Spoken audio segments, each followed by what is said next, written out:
ناظرین و ناظرات، السلام علیکم ورحمۃ اللہ وبرکاتہ۔ ماہ سیام رمضان المبارک کی جب برکتیں، رحمتیں، کرم نوازیاں، اجالے اور روشنیاں لیے جلوہ فراز ہے، اور آج تقوی کے عنوان سے کچھ باتیں آپ کے سامنے رکھنے کی کوشش کروں گا۔ اللہ جل شانہ میری زبان پر کلمۃ الحق جاری فرمائے۔ کتاب رحمت قرآن مجید میں بار بار تقوی اختیار کرنے کا حکم نامہ اہل ایمان کے نام موجود ہے۔ تقوی ہے کیا؟ اس کا لغوی معنی تو بچنا، ڈرنا اور محتاط رہنا ہے، لیکن اصطلاح شریعت اسلامیہ میں اللہ کے حکموں کو بجا لانا اور اس کی نافرمانی سے اپنے آپ کو بچانا تقوی کہلاتا ہے۔ کسی نے کہا کہ تمہارا رب جہاں تمہیں دیکھنا چاہتا ہے تم وہاں پائے جاؤ، اور جہاں وہ نہیں دیکھنا چاہتا وہاں تم نہ پائے جاؤ، تو یہ تقوی ہے۔ حضرت کعب احبار رضی اللہ تعالی عنہ سے پوچھا گیا کہ آپ پچھلی کتابوں کے عالم بھی ہیں، قرآن مجید کو بھی آپ نے پڑھا ہے، تو آپ بتائیے کہ تقوی کیا ہے؟ تو آپ نے سوال کرنے والے سے کہا، کبھی آپ ایسی وادی سے گزرے ہیں جہاں کانٹے دار جھاڑیاں ہوں؟ تو کہا کئی بار گزرا ہوں۔ تو کہا پھر کیسے گزرے؟ کہا میں اپنے دامن کو سمیٹ لیا کہ ایک ایسی وادی سے میرا گزران ہو رہا ہے جہاں کانٹے دار جھاڑیاں ہیں، تو کوئی کانٹا میرے دامن سے الجھ نہ جائے اور میرا لباس تار تار نہ ہو جائے۔ تو حضرت کعب احبار فرمانے لگے کہ تقوی بھی اسے ہی کہتے ہیں، دنیا میں رہ کر کے اس طرح سے زندگی بسر کی جائے کہ گناہوں سے دامن داغدار نہ ہونے پائے۔ اس دنیا میں رہنا بھی ہے، لیکن اس دنیا کی شرور سے اپنے آپ کو بچانا بھی ہے۔ دنیا کے اندر موجود فتنوں سے اپنے آپ کو محفوظ رکھنا ہے، نفس اور شیطان کے مکر و فریب سے اپنی حفاظت کرنی ہے، اپنے دامن کو داغدار نہیں ہونے دینا، اپنے دامن کو پھٹنے نہیں دینا، اپنے ضمیر کی چادر پہ داغ نہیں لگنے دینا، اپنے باطن کی صفائی اور ستھرائی اور پاکیزگی اور عفت کا خیال رکھنا ہے۔ دنیا میں رہ کر کے بھی دنیا کی غلاظتوں سے اپنے آپ کو محفوظ رکھنا تقوی کہلاتا ہے۔ کہا اس دنیا میں اس طرح رہو جس طرح کشتی پانی میں رہتی ہے، پانی میں رہنے کے باوجود اپنے اندر پانی نہیں آنے دیتی، چونکہ اگر کشتی پانی میں رہے تو خیر ہے، خود بھی تیرے گی اور اپنے اوپر بیٹھے سواروں کو بھی کنارے تک لے جائے گی، لیکن اگر پانی کشتی میں داخل ہونا شروع ہو گیا تو خود بھی ڈوبے گی اور جو اس کے اوپر سوار ہوں گے وہ بھی ڈوب جائیں گے۔ اس لیے تم دنیا میں رہو تو خیر ہے، لیکن دنیا اگر تمہارے اندر اتر آئی تو پھر کچھ باقی نہیں بچے گا۔ من نظر الی الدنیا نظر الحب اخرج اللہ تعالی من قلبہ نور الیقین والزہد۔ جو دنیا کو محبت کی نظر سے دیکھتا ہے، اللہ اس کے دل سے زہد اور تقوی کے نور کو کھینچ لیتا ہے۔ اس لیے اس دنیا میں رہ کر کے بھی اس دنیا سے اپنے آپ کو محفوظ رکھنا ہے۔ اپنی ضرورت کا ضرور رزق جمع کریں، ضرورت سے زائد کمائیں، تو ساتھ یہ نیت جڑی ہو کہ معاشرے کے وہ لوگ جو کمانے کی اہلیت نہیں رکھتے، میں ان کی ضرورت کو پورا کروں گا۔ تو یہ دنیا نہیں، یہ دین ہوتا ہے۔ لیکن جب خواہشات انسان کو یوں گھیر لیتی ہیں اور وہ اپنے خالق سے غافل ہو کے اس دنیا کو مقصود بنا لیتا ہے، تو پھر وہ اپنے اندر اور اپنے باطن کو خراب کر بیٹھتا ہے۔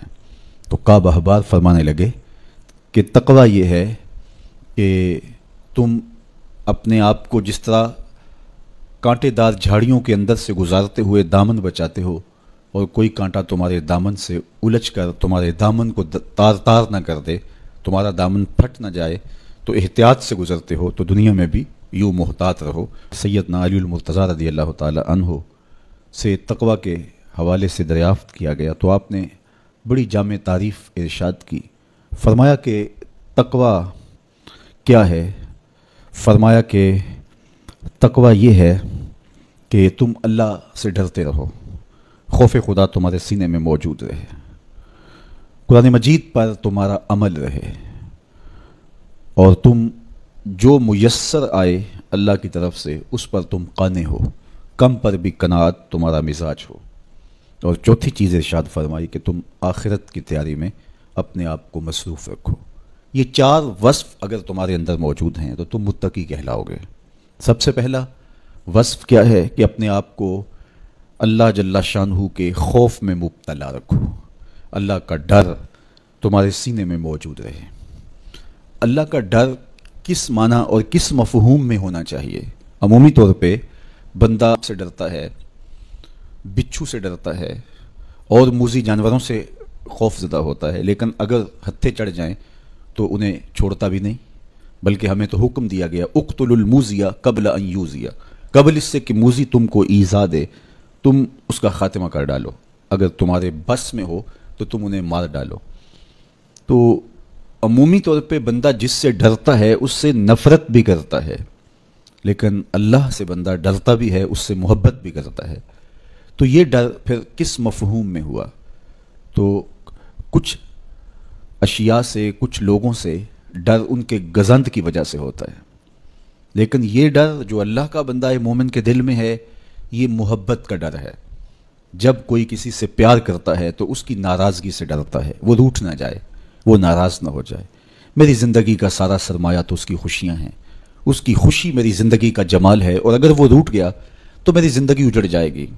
میری زندگی کا سارا یہی ہے کہ جب بندہ اس سے پیار کرتا ہے، اور مومن کی شان ہے والذین آمنوا اشد حبا للہ، جو اہل ایمان ہیں وہ سب سے زیادہ اپنے رب سے محبت کرتے ہیں، ٹوٹ کے چاہتے ہیں اپنے رب کو۔ تو جب اتنی محبت کرتے ہیں اپنے رب سے تو وہ ڈرتے ہیں کہ کہیں ہمارا رب ہم سے روٹ نہ جائے، کے ساتھ ہمیشہ جڑا رہے گا کہ میرا اللہ مجھ سے ناراض نہ ہو جائے، تو پھر اس کی زندگی کتنی خوبصورت ہوگی اور وہ گناہوں سے کیوں نہیں بچ پائے گا۔ تو سیدنا علی المرتضیٰ رضی اللہ تعالیٰ عنہ فرماتے ہیں کہ تقویٰ یہ ہے کہ تمہارے دل میں اللہ کا خوف بیٹھا رہے اور اس کی ناراضگی سے تم ڈرتے رہو، اور یہ احساس تمہاری زندگی میں جمال اور خوبصورتی پیدا کرے گا۔ دوسری بات، قرآن مجید پر تمہارا عمل ہو۔ جب کتاب اللہ تمہاری رہنما بن جائے اور تم اپنی زندگی کے سارے عمل کتاب اللہ کی بتائی ہوئی تعلیمات کے مطابق کرو گے تو پھر اس کا عملی نتیجہ تو خوبصورت ہوگا۔ جب تھیوری اچھی ہوگی تو پریکٹیکل بھی اچھا آئے گا۔ جب تم قرآن کے بتائے ہوئے طریقے کے مطابق زندگی بسر کرو گے تو کیسے نہیں ہوگا کہ تمہاری زندگی خوبصورت زندگی ہوگی اور تم کامیاب اور بامراد اور خوش نصیب شخص قرار پاؤ گے۔ اس لیے قرآن مجید پہ عمل اپنی زندگی میں لازم کر لو۔ یہ تمہارے رب نے تمہارے نام رسول کریم صلی اللہ علیہ وآلہ وسلم کی وساطت سے ایک پیغام بھیجا ہے، مکمل ضابطہ حیات ہے، دستور زندگی ہے۔ اس کتاب سے وابستگی، دل بستگی، تعلق کی خاطر تمہیں کبھی رسوا نہیں ہونے دے گا، تمہیں کبھی بے مراد نہیں ہونے دے گا، تمہیں کبھی نقصان میں نہیں پڑنے دے گا، تمہیں ناکام نہیں ہونے دے گا۔ تم ہمیشہ سرخرو ہوگے، کامیاب ہو جاؤ گے، بامراد رہو گے، عزتیں اور وقار تمہارا مقسوم ہوگا اگر اس کتاب کے ساتھ تمہارا تعلق مضبوط ہوا۔ تیسری بات، جو تمہیں میسر ہو اس پر قناعت کرو۔ میسر پر قناعت کرنے کی عادت بن جائے تو زندگی کی تلخیاں ختم ہو جاتی ہیں۔ عمومی طور پہ ہمیں اتنا کچھ اللہ نے عطا کیا ہوا ہوتا ہے، لیکن اس کے باوجود ہم سکون میں نہیں ہوتے، اس لیے کہ ہم ایک ہدف طے کرتے ہیں اور اس کی طرف ہم بڑھتے ہیں۔ تو میسر کا جو سرور ہے، میسر کا جو لطف ہے، اس کو حاصل کرنے کی بجائے جو میسر نہیں ہے اس کی تگ و تاز کے اندر ہم اپنے آپ کو پگھلا رہے ہوتے ہیں۔ تو اس لیے ہم جب اللہ کے دیے گئے پر قناعت کریں گے، ہاں آپ زیادہ کی کوشش کر سکتے ہیں اس نیت کے ساتھ کہ میں دوسرے ضرورت مندوں کی ضرورت بھی پوری کروں، لیکن اطمینان آپ کو یہ ہونا چاہیے کہ جو مجھے میسر ہے یہ میرا مقدور تھا، یہ مجھے مل گیا، اور اگر میرا مقدور کوئی اور بھی ہوا تو وہ بھی مجھے مل جائے گا، اور ملے گا تب جب اس کا وقت ہوگا، وقت سے پہلے نہیں ملے گا۔ جب ہم اپنے مقدور کو وقت سے پہلے حاصل کرنے کی کوشش کرتے ہیں تو پھر زندگی میں تلخی بھر جاتی ہے، ہم بے چین ہو جاتے ہیں کہ وہ مل کیوں نہیں رہا، میاں وہ کیسے ملے، اس کے ملنے کا بھی وقت ہی نہیں آیا ہے۔ تو ہم ایک اضطراب میں مبتلا ہو جاتے ہیں، بے چین ہو جاتے ہیں۔ اور اگر ہم یہ یقین کر لیں کہ ہمارے مقدور کا ہمیں جب وقت ہوگا تو ضرور ملے گا، تو پھر زندگی کے اندر ایک طمانینت پیدا ہو جائے گی۔ تو جو تھوڑا میسر ہے، جو زیادہ میسر ہے، اس پر ہم مطمئن ہونے کی عادت پیدا کر لیں۔ سیدنا علی المرتضیٰ رضی اللہ تعالی عنہ سے ہی مروی حضور کا ایک فرمان ہے، جو اللہ کے دیے گئے تھوڑے رزق پہ راضی ہو گیا، اللہ اس کے تھوڑے عملوں پہ راضی ہو جائے گا۔ تو قناعت کا جوہر نصیب ہو جائے تو پھر زندگی سوکھی بھی ہو جاتی ہے۔ اور تقوی سیدنا علی المرتضیٰ رضی اللہ تعالیٰ عنہ فرماتے ہیں یہ ہے کہ تم آخرت کی تیاری میں لگے رہو۔ تمہارا جب ہدف وہ ہے کہ میں ایک دن اللہ کے حضور پیش ہونا ہے اور اپنے سارے اعمال کی جواب دہی اور سارے اعمال کا حساب میں نے اس کے حضور پیش کرنا ہے، تو پھر تم پھونک پھونک کے قدم رکھو گے، حزم و احتیاط سے زندگی گزارو گے۔ اور تقوی نام ہی حزم و احتیاط کا ہے، تقوی نام ہی زندگی کو منجا لانے کا ہے۔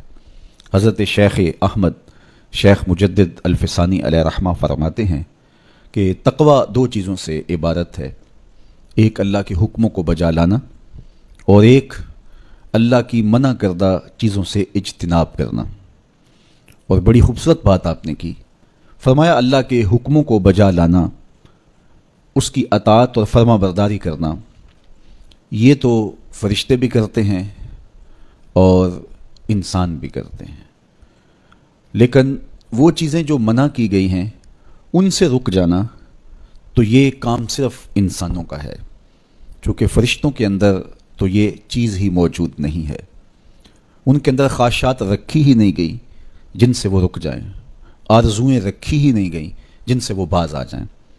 تو وہ تو اللہ کی عبادت کرتے ہیں، ذکر و فکر میں لگے ہیں، طاعت اور فرما برداری میں لگے ہیں، اور ان امور سے رکنے کا ان کا باب ہی نہیں ہے، تو یہ حضرت انسان کا کام ہے کہ وہ ان امور سے منع ہو جائے جن امور سے ان کے رب نے انہیں منع کیا ہے۔